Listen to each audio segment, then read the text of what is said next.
Hello students, मैं पंकजा सिंह आज आपके समक्ष क्षितिज भाग 2 के राम लक्ष्मण परशुराम संवाद का भावार्थ लेकर प्रस्तुत हूँ। कवि परिचय। राम लक्ष्मण परशुराम संवाद जो आपके पुस्तक में है वो रामचरितमानस के बाल कांड से लिया गया है। रामचरितमानस तुलसी की रचना है, अतः कवि परिचय के रूप में तुलसी जी का परिचय हम देखेंगे। तुलसीदास जी का जन्म उत्तर प्रदेश के बांदा जिले में राजापुर गांव में सन 1532 में हुआ था। तुलसी का बचपन बहुत संघर्षपूर्ण था। वे मानव मूल्यों के उपासक थे। उन्होंने रामचरितमानस के अतिरिक्त कवितावली, गीतावली, दोहावली, कृष्ण गीतावली तथा विनय पत्रिका आदि अनेक रचनाएं लिखी। अवधी और ब्रज दोनों भाषाओं पर उनका समान अधिकार था। सन 1623 में काशी में उनका देहावसान हो गया। रामचरितमानस का मुख्य छंद चौपाई है तथा बीच बीच में दोहे, सोरठे, हरिगीतिका आदि अन्य छंद के रूप में पिरोए गए हैं। प्रस्तावना। यह अंश श्री रामचरितमानस के बालकांड से लिया गया है। सीता स्वयंवर में राम द्वारा शिव धनुष भंग करने के बाद मुनि परशुराम को जब यह समाचार मिला तो वे क्रोधित होकर वहां आते हैं। शिव धनुष को खंडित देखकर वे आपे से बाहर हो जाते हैं। राम के विनय और विश्वामित्र के समझाने पर तथा राम की शक्ति की परीक्षा लेकर अंततः उनका गुस्सा शांत हो जाता है। इस बीच राम लक्ष्मण और परशुराम के बीच जो संवाद हुआ उस प्रसंग को यहाँ प्रस्तुत किया गया है। परशुराम के क्रोध भरे वाक्यों का उत्तर लक्ष्मण व्यंग्य वचनों में देते हैं। इस प्रसंग की विशेषता है लक्ष्मण की वीर रस से पगी व्यंग्योक्तियां और व्यंजना शैली की सरस अभिव्यक्ति। पहला पद। नाथ शंभुधनु भंजनिहारा, हुई है केउ एक दास तुम्हारा, आयसु काह कहिए किन मोही, सुनि रिसाई बोले मुनि कोही। सेवक सो जो करे सेवकाई, अरि करनी करी करिय लराई। सुनहु राम जही शिव धनु तोरा, सहस बाहु सम सो रिपु मोरा। सो बिलगाऊ बिहाई समाजा, नत मारे जइहें सब राजा। सुनि मुनि बचन लखन मुस्काने, बोले परसु धरहि अवमाने। बहु धनु ही तोरी लरकाई, कबहु न सरिस कीन्ह गुसाई। रे नृप बालक काल बस, बोलत तोहि न संभार। धनु ही सम त्रिपुरारी धनु, विदित सकल संसार। देखिए बेटा, यहाँ पर नाथ शंभु धनु से लेकर के कीन्ही गोसाई तक ये चौपाइयां हैं। इसका छंद चौपाई है और रे नृप बालक सकल संसार तक दोहा है। पहले का भावार्थ। रामचंद्र परशुराम जी से कहते हैं, हे नाथ, शिव जी के धनुष को तोड़ने वाला आपका कोई एक दास ही होगा। क्या आज्ञा है? मुझसे क्यों नहीं कहते? यह सुनकर क्रोधी मुनि गुस्से से बोले कि सेवक वो कहलाता है जो सेवा करता है। तुमने तो शत्रुता का काम किया है, अतः तुमने हमसे लड़ाई मोल ली है। जिसने भी इस धनुष को तोड़ा है वो मेरा सेवक नहीं, शत्रु है। जिसने धनुष को तोड़ा है वह इस समाज को छोड़कर अलग हो जाए, नहीं तो सभी राजा मारे जाएंगे। मुनि के ऐसे क्रोधपूर्ण वचन सुनकर लक्ष्मण मुस्कुराए और परशुराम जी के प्रति अपमानपूर्ण वचन कहने लगे। हे स्वामी, लड़कपन में हमने बहुत सी धनुहियां तोड़ डाली, किंतु आपने ऐसा क्रोध कभी नहीं किया। इसी धनुष पर आपकी इतनी ममता किस कारण से है? यह सुनकर भृगुवंश की ध्वजा स्वरूप परशुराम जी कुपित होकर बोले, अरे राजपुत्र, काल के वश में होने के कारण तेरे मुंह से होश पूर्वक वचन नहीं निकल रहे हैं। तू संभल कर नहीं बोल पा रहा है। यह सारे संसार में विख्यात शिव धनुष क्या धनु ही के समान है? दूसरा। लखन कहा हसी हमरे जाना, सुनहु देव सब धनुष समाना। का छति लाभ जून धनु तोरे, देखा राम नयन के भोरे। छुअत टूट रघुपति नहीं दोसु, मुनि बिनु काज करिए कत रोसु। बोले चितय परसु की ओरा, रे सठ सुनेहु सुभाव न मोरा। बालक बोली बधौ नहीं तो ही, केवल मुनि जड़ जानहि मोही। बाल ब्रह्मचारी अति कोही, विश्व विदित क्षत्रिय कुल द्रोही। भुज बल भूमि भूप बिनु कीन्ही, विपुल बार महि देवन दीनी। सहस बाहु भुज छेदनिहारा, परसु बिलोक महीप कुमारा। मातु पितहि जनि सोच बस, करसि महिष किशोर। गर्भन के अर्भन दलक, परसु मोर अति घोर। यहाँ पर लखन कहा से लेकर के महीप कुमारा तक चौपाई है बेटा, और मातु पितहि जनि से लेकर अति घोर तक दोहा छंद है। दूसरे का भावार्थ। लक्ष्मण हंसकर परशुराम से बोले, हे देव सुनिए, हमारी जान में तो सब धनुष एक से ही होते हैं, फिर इस पुराने धनुष को तोड़ने में किसी की हानि या लाभ क्या हो सकता है। राम ने भी इसे नए धनुष के धोखे में तोड़ा था, और मुनि जी यह धनुष को तो छूते ही टूट गया था। इसमें तो राम का कोई भी दोष नहीं है, इसलिए आप बिना बात क्यों गुस्सा करते हैं। लक्ष्मण के यह व्यंग्य वचन सुनकर अपने फरसे की ओर देखते हुए परशुराम जी बोले, अरे मूर्ख, लगता है तूने मेरे स्वभाव के बारे में कुछ भी नहीं सुना है। मैं तुझे बच्चा समझ रहा हूँ और इसलिए तुम्हारा वध नहीं कर रहा हूँ। तूने मुझे निरा मुनि जाना है। अरे मैं बचपन से ही ब्रह्मचारी हूँ, मैं स्वभाव से प्रचंड क्रोधी हूँ। सारे संसार को पता है कि मैं क्षत्रियों के कुल का घोर शत्रु हूँ। मैंने अपनी भुजाओं के बल पर अनेक बार पृथ्वी को सारे क्षत्रिय राजाओं से रहित कर दिया था, अर्थात मैं धरती के सारे राजाओं का वध कर चुका हूँ और पृथ्वी को जीतकर ब्राह्मणों को दान दे चुका हूँ। ओ राजकुमार लक्ष्मण, मेरे फरसे की ओर देख, इसने सहस्र बाहु जैसे बाहुबली की भुजाओं को काट डाला है। अरे राजा के बालक लक्ष्मण, तू मुझसे बढ़कर अपने माता पिता को चिंता में मत डाल, अपनी मौत को मत बुला। मेरा फरसा बहुत भयंकर है, यह गर्भ में पल रहे बच्चों का भी विनाश कर डालता है। तीसरा, बिहसि लखन बोले मृदुबानी, अहो मुनीस महाभटमानी। पुनि पुनि मोहि दिखाओ कुठारू, चहत उड़ावन फूंक पहारू। यहाँ कुम्हड़ बतिया को नाही, जे तर्जनी देखि मर जाही। देखि कुठार सरासर बाना, मैं कछु कहा सहित अभिमाना। भृगुसुत समुझ जनेऊ बिलोकी, जो कछ कहूँ सहूँ रिस रोकी। सुर महिसुर हरिजन अरुगाई, हमरे कुल इन पर नसुराई। बधे पाप अपकीरत मारे, मारत हूँ पाप परिय तुम्हारे। कोटि कुलिस सम बचन तुम्हारा, व्यर्थ धरहूँ धनुबान कुठारा। जो बिलो की अनुचित कहूँ, क्षमहु महामुनि धीर। सुनि सरोष भृगु मंस मुनि, बोले गिरा गंभीर। यहाँ बेटा बिहसी से लेकर बान कुठारा तक चौपाई है, और जो बिलोकी से लेकर गिरा गंभीर तक दोहा छंद है। तीसरे का भावार्थ। परशुराम की डींगे सुनकर लक्ष्मण कोमल वाणी में हंसकर बोले, अहो मुनिवर परशुराम जी, आप तो जाने माने योद्धा निकले। आप तो मुझे बार बार कुल्हाड़ी दिखा रहे हैं, मानो फूंक कर पहाड़ उड़ा देना चाहते हैं। स्वयं को पहाड़ कह रहे हैं लक्ष्मण जी, परंतु मुनि जी, हम भी कोई कुम्हड़े की बतिया नहीं हैं। कोहड़ा यानी कद्दू की का छोटा सा फल, कोहड़े की बतिया नहीं है, या छुई मुई के फूल जैसे नहीं हैं, जो आपकी तर्जनी उंगली, अंगूठे के बगल वाली ये उंगली तर्जनी उंगली होती है, तर्जनी उंगली को देखकर कुम्हला जाएंगे। मैं आपकी डींगों से डरने वाला नहीं हूँ। सच कहूँ मुनि जी, मैंने आपके हाथ में कुल्हाड़ा और कंधों पर धनुष बाण को देखा तो अभिमान पूर्वक कुछ शब्द कह दिए। सोचा कि सामने सचमुच में कोई वीर योद्धा है। आपको ऋषि भृगु का पुत्र जानकर और कंधे पर जनेऊ देखकर मैंने सब कुछ सहन कर लिया।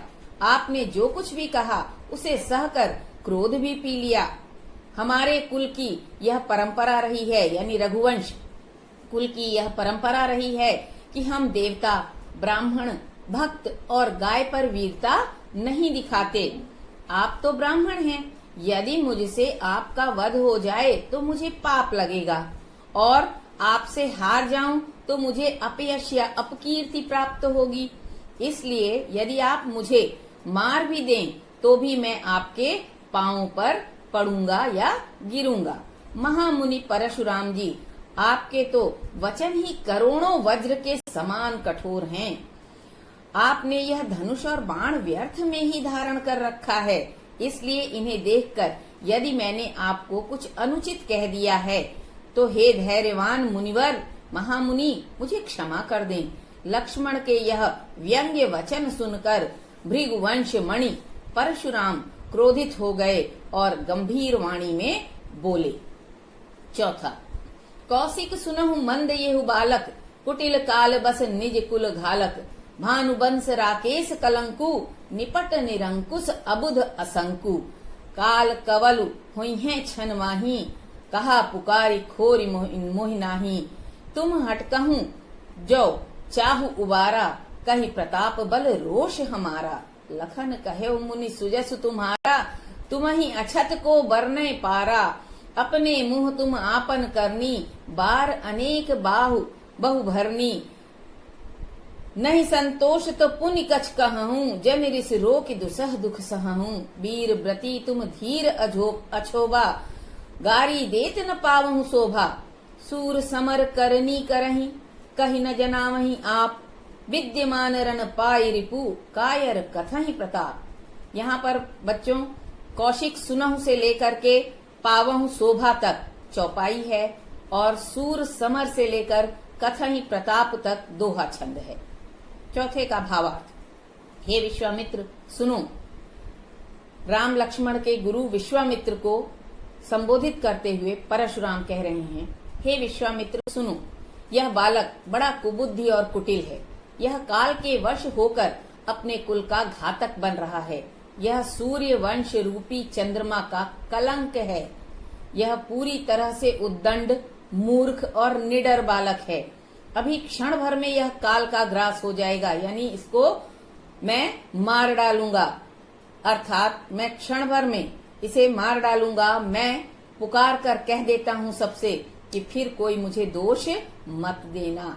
यदि तुम इसे बचाना चाहते हो तो हमारा प्रताप, बल और क्रोध इसे बताओ और इसे रोक लो। लक्ष्मण जी ने कहा, हे मुनि, आपका सुयश आपके रहते दूसरा कौन वर्णित कर सकता है। आपने अपने मुंह से अपनी करनी अनेक बार बहुत प्रकार से कही। इतने पर भी अगर आपको अभी संतोष नहीं हुआ है तो फिर से अपने बारे में कुछ वर्णन कर डालिए। क्रोध रोक कर असह्य दुख सहन ना कीजिए। आप वीरता का व्रत धारण करने वाले, धैर्यवान और क्षोभ रहित अर्थात क्रोध रहित हैं। आप गाली देते हुए शोभा नहीं देते। शूरवीर तो युद्ध में शूरवीरता का कार्य करते हैं। वे अपने बारे में बखान करके अपने को जनाते नहीं, अर्थात अपने मुंह से अपनी प्रशंसा नहीं करते। शत्रु को युद्ध के में उपस्थित पाकर कायर ही व्यर्थ में अपने प्रताप की डींग हांका करते हैं। पांचवा, तुम तो काल हांक जनुलावा, बार बार मोहि लागे बुलावा। सुनत लखन के वचन कठोरा, परसु सुधार धरेउ कर जो घोरा। अब जनि दय दोसु मोहि लोगु, कटुबादी बालक बध जोगु। बाल बिलो की बहुत मैं बाचा, अब ये मरन हार भा साचा। कौशिक कहा क्षमीय अपराधु, बाल दोष गुण गनहि न साधु। खर कुठार में अकरुण को ही, आगे अपराधी गुरुद्रोही। उतर देत छोड़ऊ बिन मारे, केवल कौशिक सील तुम्हारे। नत यह काटि कुठार कठोरे, गुरहि उरिन होते श्रम थोरे। गाधि सुनु कह हृदय हसी, मुनि हरियरे सूझ। अय मय खांड न ऊख मय, अजहु न बूझ अबूझ। तुम तो काल हांक से लेकर के श्रम थोरे तक चौपाई है और गाधि सुनु से लेकर बूझ अबूझ तक दोहा छंद है। पांचवें का भावार्थ, लक्ष्मण परशुराम से बोले, आप तो मानो मृत्यु को हांक लगाकर मेरे लिए बुला ले रहे हैं। लक्ष्मण के यह कठोर व्यंग सुनते ही परशुराम ने अपने भयंकर फरसे को सुधार कर सीधा कर लिया। वे बोले, अब लोग इस बालक को वध करने का दोष मुझे मत दीजिएगा। यह कटु वचन कहने वाला बालक वध के योग्य है।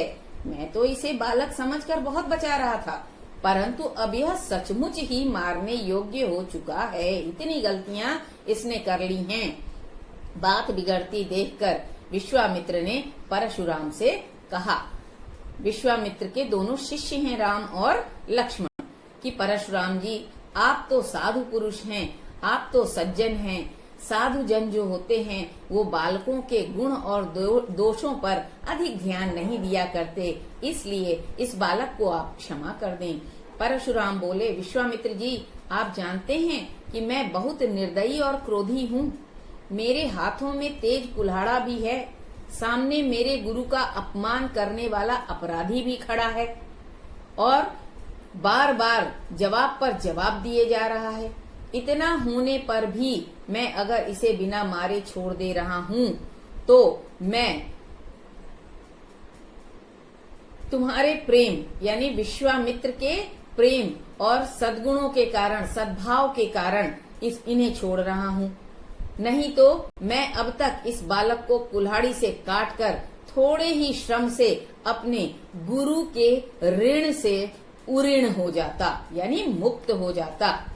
विश्वामित्र ने मन में हंसकर कहा, देखो मुनि परशुराम को कैसे हरा सूझ रहा है।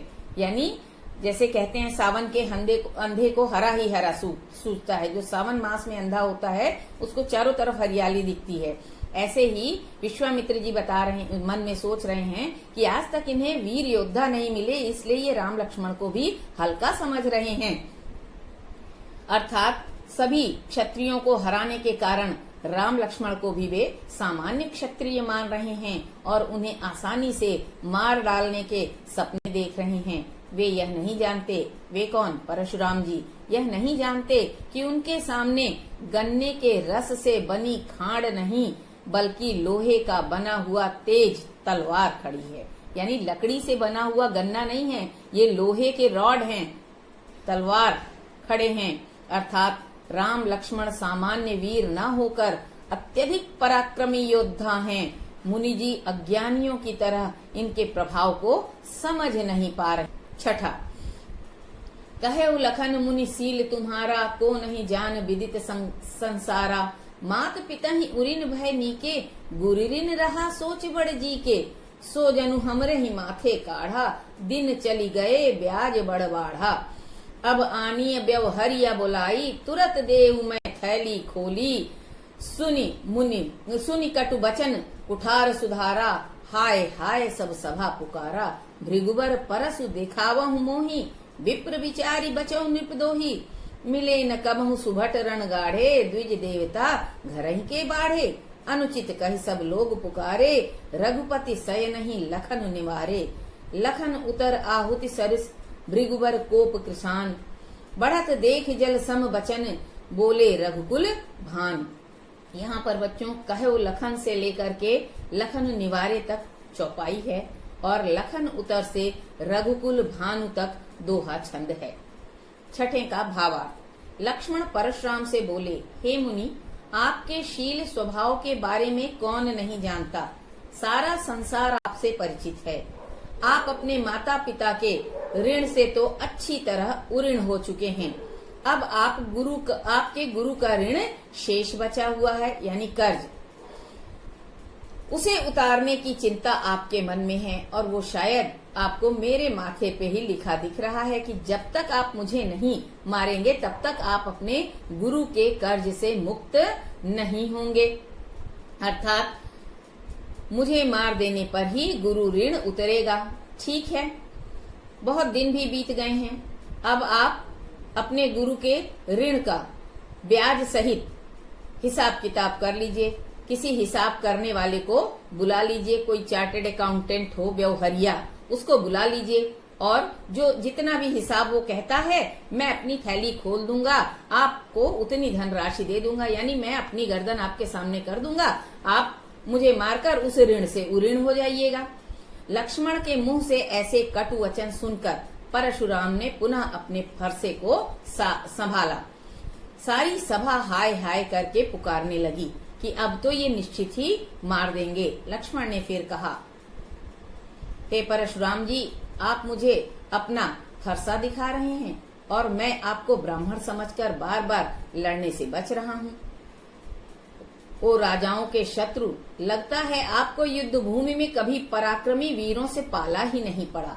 इसीलिए मैं ब्राह्मण देवता आपको यही कहूंगा कि आप अपने घर में ही वीरता दिखाने के कारण फले फूले हैं।